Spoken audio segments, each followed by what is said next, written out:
आइए आज की इस वीडियो में बात करते हैं पुरापाषाण काल की। पुरापाषाण काल में मानव खुले आकाश के नीचे नदियों झीलों के किनारे रहता था, क्योंकि उसे शिकार करने में आसानी होती थी। पत्थरों से बने हुए औजारों से वह पशुओं का शिकार करता था और प्राप्त शिकार ही उसका मुख्य भोजन था। उसके भोजन में कंदमूल और फल भी शामिल थे। अब मानव ने गुफाओं में रहना प्रारंभ कर दिया था, क्योंकि उसे घर बनाने का ज्ञान नहीं था। शिकार की खोज में वह इधर से उधर घूमता था, जिससे यह पता चलता है कि उसका निवास स्थान भी स्थायी नहीं था। आग की खोज इसी युग में हुई थी। अब मानव ने अपने मृतकों को कब्र में दफनाना प्रारंभ कर दिया था। पुरापाषाण काल के आखिरी में उसने चित्र बनाना भी सीख लिया था।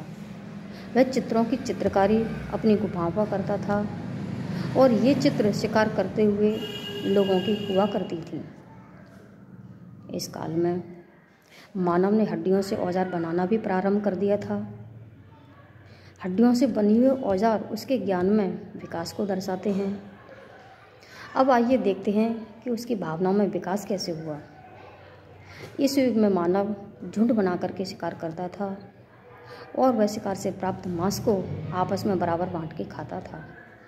अब मानव यह समझ चुका था कि अगर उसे जीवित रहना है तो उसे आपस में मिलजुल करके रहना होगा और एक दूसरे की सहायता करनी होगी, क्योंकि उस समय उन लोगों के लिए जंगली जानवरों से बेहद खतरा था।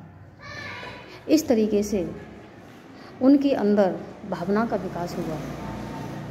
उत्तर प्रदेश के मिर्ज़ापुर ज़िले में कुछ गुफाओं के चित्र मिलते हैं, जो यह दर्शाते हैं कि उस समय का मानव झुंड बना करके रहता था या समूह बना करके रहता था।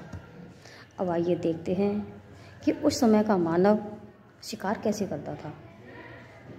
इस युग में जानवरों की तरह ना तो मनुष्य के पैनी नाखून थे, नुकीले दांत थे, ना ही सींग थे, ना ही जबड़े थे। सबसे बड़ी समस्या ये थी कि वह जंगली जानवरों से अपनी सुरक्षा और शिकार करने की थी। इस युग में मानव ने पत्थरों से बनी हुई औजारों का प्रयोग अधिक से अधिक किया,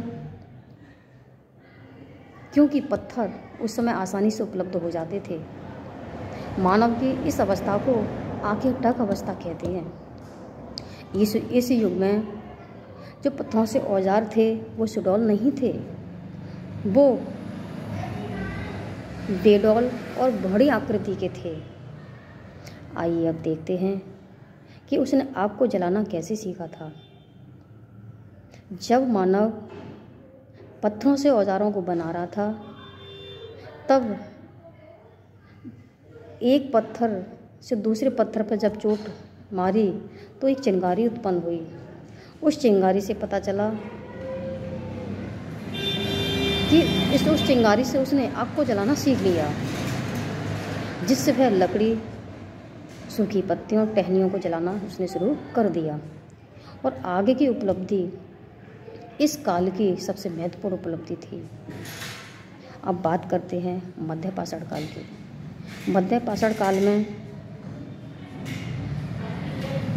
औजार पुरापाषाण काल की अपेक्षा छोटे होते चले गए या छोटे हुए, उनमें बदलाव हुआ और साथ ही साथ प्रकृति में भी परिवर्तन आया। इस परिवर्तन का प्रभाव मानव पर पड़ा और मानव ने पत्थरों से छोटे छोटे औजार बनाना शुरू कर दिए। अब वातावरण में परिवर्तन हुआ, जिससे लोगों ने बदलते हुए वातावरण और परिस्थितियों से तालमेल बैठाना शुरू कर दिया। प्रकृति में धीरे धीरे बदलाव होता चला गया, जिससे वहाँ की जलवायु धीरे धीरे गर्म होती चली गई और जहाँ जहाँ बर्फ़ थी वो पिघल गई, जिससे वनस्पति और घास का विकास हुआ और इन वनस्पति और घास को खाने के लिए भेड़, बकरी, हिरण, खरगोश आदि जानवर पैदा हुए। अब मानव ने अनाजों को एकत्र करना शुरू कर दिया था, क्योंकि उन घास और वनस्पतियों में घास के साक्ष्य भी थे। इस अवस्था को मानव की संग्राहक अवस्था कहा जाता है। संग्राहक अवस्था कहा जाता है। इसी काल में मानव ने कुत्ते को पालना शुरू कर दिया था, जो कि इस काल का ये पहला पशु था जो पाला जाता था।